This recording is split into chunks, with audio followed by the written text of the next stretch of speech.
오늘 아침을 여는 말씀은 고린도후서 8장 9절의 말씀입니다. 우리 주 예수 그리스도의 은혜를 너희가 알거니와 부요하신 이로써 너희를 위하여 가난하게 되심은 그의 가난함으로 말미암아 너희를 부요하게 하려 하심이라. 할렐루야. 오늘 말씀을 통해서 주님의 뜻을 깨닫는 지혜와 기도의 응답을 누리는 은총이 우리 모두에게 넘치게 될 줄로 믿습니다. 사도 바울은 고린도 교회 안에 있는 수많은 문제들에 대해서 고린도 전서를 통해 훈계하고 가르쳤습니다. 하지만 바울을 비방하고 모함하는 그런 사람들 때문에 고린도 교회의 문제는 쉽게 해결되지는 않았었습니다. 마음으로는 다시 고린도 교회를 방문해서 고린도 교회의 문제를 직접 해결하고 싶었겠지만 바울은 고린도를 방문하는 대신에 디도 편에다가 편지를 보내 고린도 교회의 문제를 해결하고자 노력을 했습니다. 이때 쓴 편지가 고린도 전서와 또 고린도 후서 사이에 바울이 쓴 또 다른 편지입니다. 물론 그 편지는 소실되어 어떤 내용인지는 알 수 없습니다만 이 편지를 통해서 고린도 교회 성도들이 바울의 훈계와 가르침을 겸허히 받아들였다고 하는 그 소식을 이 디도를 통해서 듣게 됩니다. 그리고 이후에 그에 대한 답신으로 펜을 들어 다시 쓴 편지가 바로 이 고린도 후서 내용입니다.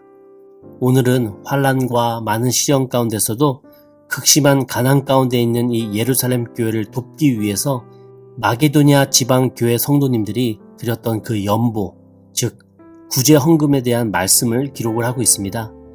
사실 사도 바울은 이미 고린도 전서 16장에서 연보, 이 구제 헌금에 대해서 이야기를 했었습니다. 고린도 전서 16장 2절의 내용인데요. 매주 첫날에 너희 각 사람이 수입에 따라 모아두어서 내가 갈 때에 연보를 하지 않게 하라. 이 구절에서 헌금의 시기와 방법에 대해서 구체적으로 지금 알려주고 있습니다. 먼저는 매주 첫날에, 즉 매주 첫날이 되는 이 주일에 모일 때마다 헌금을 거둘 때 일부분을 계속해서 연보로 모아두라고 하는 것입니다. 이 말은 사도 바울이 고린도 교회를 방문했을 때 바울 선생님 오신다, 그 기념으로 우리 특별 헌금 걷어서 연보하자라고 하는 이 부담을 주지 말고 헌금을 조금씩 모아두어라 라고 하는 내용입니다. 그리고 헌금은 각 사람의 수입에 따라 하라고 기록하고 있습니다. 즉 형편에 맞게 적절하게 매 주일마다 그 사람의 상황에 맞게 헌금해야 된다라고 말하고 있는 것이죠. 헌금을 드리는 목적이 가난한 예루살렘 교회 성도님들을 돕기 위함이라고 분명히 밝히고 있습니다. 그러면서 동시에 어려운 우리이지만 나도 참 힘들지만 그래도 내 수입에 맞게 일정 부분 계속해서 꾸준히 모아서 구제 헌금을 드리자고 이야기하고 있는 것입니다. 우리가 헌금을 드리는 이유가 무엇입니까? 어떤 분들은 헌금을 거래로 착각하는 경우가 있습니다. 하나님께 내가 이만큼 드렸으니 우리가 드린 이 정성을 주님께서 고려하셔서 넘치도록 축복을 내려달라라고 하는 내용이죠. 헌금을 드리면 그것을 받으신 하나님이 기뻐하셔서 축복을 내려주신다. 물론 틀린 말은 아닐 것입니다. 그러나 내 헌금 드리는 목적이 그 이유라면 이 헌금 역시도 투자와 뭐가 다릅니까? 이런 생각은 마치 창세기에서 야곱이 하나님께 내가 10분의 1을 드리겠다고 서원한 것과도 비슷한 겁니다. 창세기 28장에 야곱은 형 에서를 피해서 도망가던 중에 돌베개 베고 잠을 자다가 천사들이 사닥다리를 타고 오르락내리락 하는 그 환상을 봅니다. 그 가운데 계신 하나님께서 야곱에게 말씀하시기를 언제 어디서나 늘 이 야곱과 함께 하시겠다라고 약속의 말씀을 해주세요.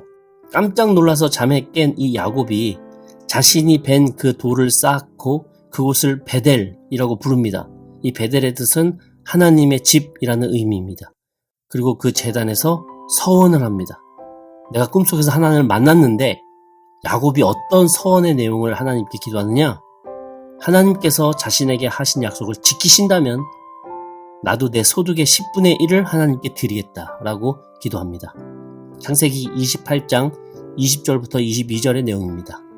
야곱이 서원하여 이르되 하나님이 나와 함께 계셔서 내가 가는 이 길에서 나를 지키시고 먹을 떡과 입을 옷을 주시어 내가 평안히 아버지 집으로 돌아오게 하시면 여호와께서 나의 하나님이 되실 것이요 내가 기둥으로 세운 이 돌이 하나님의 집이 될 것이요 하나님께서 내게 주신 모든 것에서 10분의 1을 내가 반드시 하나님께 드리겠나이다 하였더라.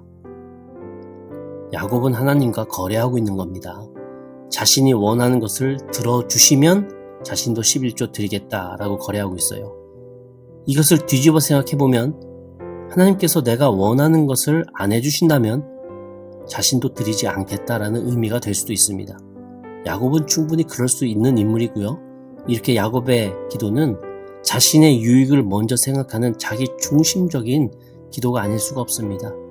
사세기 11장에서 사사 입다는 하나님께 서원 기도하기를 암몬과의 전쟁에서 이기게 해주신다면 전쟁에서 승리하고 돌아올 때 자신을 가장 먼저 영접하는 사람을 하나님께 인신제사로 드리겠다고 서원 기도를 했습니다. 그만큼 암몬과의 전쟁이 불안했고 승리가 절실했다고 하는 의미가 될 수 있겠죠.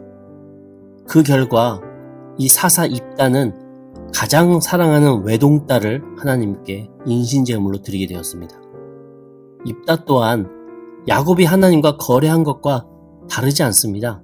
이렇게 자기 중심적인 기도의 특징은 바로 거래이더라고요. 자신의 유익을 먼저 생각하고 있기에 하나님과 거래하는 겁니다.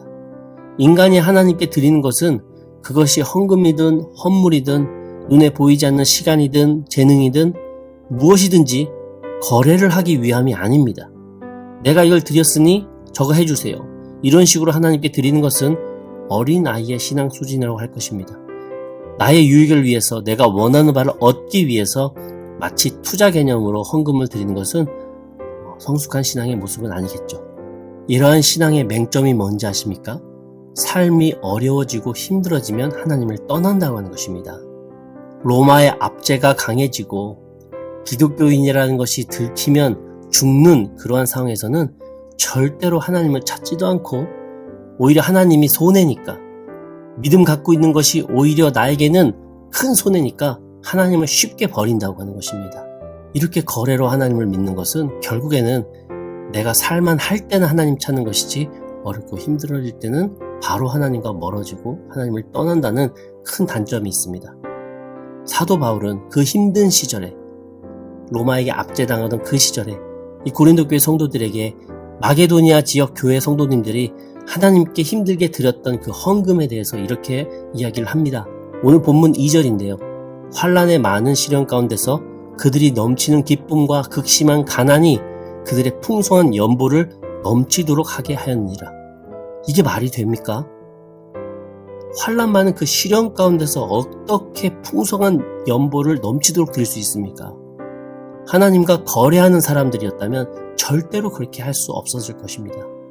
마게도냐 교회 성도님들이 풍성한 헌금을 드릴 수 있었던 이유는 그들의 삶에 환난이나 시련이 없어서가 아니라 즉 삶이 형통해서가 아니었습니다. 또한 경제적으로 여유롭고 넉넉하기 때문도 아니었습니다.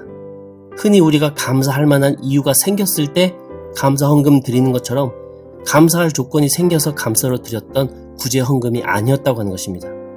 세상적인 관점에서 감사할 이유가 없음에도 불구하고 오히려 상황이 더 안 좋음에도 불구하고 마게도냐 지역 교회 성도님들의 마음속에 풍성한 기쁨이 있었기 때문에 그 구제헌금을 드릴 수 있었다는 겁니다. 그렇다면 그 기쁨은 어디서부터 온 기쁨이겠습니까? 무슨 기쁨이 있었기에 그 어려운 형편 중에도 연보를 할 수 있었습니까? 9절인데요. 우리 주 예수 그리스도의 은혜를 너희가 알거니와 부요하신 이로써 너희를 위하여 가난하게 되심은 그의 가난함으로 말미암아 너희를 부요하게 하려 하심이라. 사도 바울이 말하는 이 마게도냐 지역 교회 성도님들의 이 기쁨의 원천은 예수 그리스도의 은혜 때문이었다고 말합니다.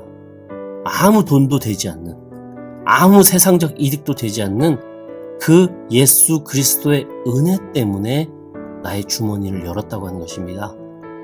이 9절에서 사도 바울은 예수 그리스도의 은혜에 대해서 세 가지로 설명을 합니다. 첫 번째로는 우리 주 예수 그리스도는 원래 부요하신 분이었다. 둘째, 그분은 우리를 위해서 가난하게 되셨다. 셋째, 그로 인해 우리가 부요하게 되었다라고 기록을 합니다.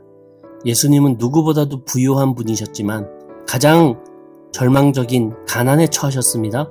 로마의 식민지 지배를 받는 이스라엘, 그것도 가난한 목수의 아들로 태어나셔서 동물의 여물통에 누우셨습니다.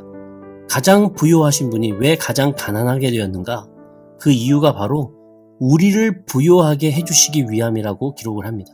이 사실이 마게도냐 지역 교회 성도님들의 기쁨의 원천이었대요. 여러분, 부유함이 뭡니까? 영어로는 being rich입니다. 돈이 많은 것이 부유함일까요? 만약 그렇다면 바울을 비롯한 마게도냐 교회 성도님들 그 누구도 부유한 사람은 없을 겁니다. 성경에서 말하는 부유한 사람이란 어떤 사람인가? 돈으로 살 수 없는 것을 가진 사람을 의미합니다. 돈으로 살 수 없는 것을 가진 사람. 부유한 사람은 돈으로 살 수 있는 것을 가진 사람이라면 부요한 사람은 돈으로 살 수 없는 것을 가진 사람입니다. 이웃을 향한 긍휼함이 있기 때문에 부요한 사람이 될 수 있어요. 아무리 돈이 있어도 이웃을 향한 긍휼함이 없다면 베풀지 않습니다. 예루살렘 교회를 향한 자긍심이 있기 때문에 부요한 사람이 될 수 있는 것입니다. 나랑 아무 관련 없는 교회라고 생각하면 절대로 아무리 부유해도 기부하지 않는 것이죠. 함께 신앙생활하는 얼굴도 모르는 그 사람들을 향한 연민과 동질감이 있기 때문에 부요한 사람이 될 수 있다고 하는 것입니다. 그래서 힘들지만 연보하며 도울 수 있었다는 것이죠. 우리 그리스도인들이 세상 속에서 부유한 부자는 되지 못할 수 있지만 예수님을 선물로 받은 사람으로서 그 은혜로 말미암아 부요한 사람이 될 수 있습니다. 그 부요함으로 인해서 세상의 빛과 소금의 역할을 감당하는 주의 자녀가 될 수 있다는 거죠. 부유하지만 나누지 못하는 그 사랑을 부요하기에 할 수 있는 존재가 바로 우리 그리스도인입니다. 사도 바울은 그 부요함에 감격하며 고린도 교회 성도들에게 다시 한번 감사의 격려를 하고 또한 예수 그리스도의 은혜를 기억하며 이 부요한 신앙을 잊지 않기를 당부하고 있는 것입니다. 우리 안에도 이 마게도냐 지역 교회 성도님들이 가졌던 예수님으로 인한 그 기쁨이 있습니까? 우리를 부요하게 해주시기 위해 예수 그리스도께서 친히 이 낮고 천한 곳에 오셨음을 기억하며 날 구원하신 그 예수님의 은혜의 기쁨으로 인해 오늘 하루도 영적으로 부요함으로 살아가시는 우리 영등포 중학교 성도들 다 되시길 바라겠습니다. 돈으로 살 수 없는 것을 갖고 있는 우리 그리스도인들이야말로 부요하게 살아가는 주의 자녀 되어서 영적으로 하나님께서 주시는 귀한 행복과 영적으로 하나님께서 주시는 마음의 평안을 누리시는 하루 되시기를 간절히 축원합니다. 아멘. 우리 함께 기도하시겠습니다.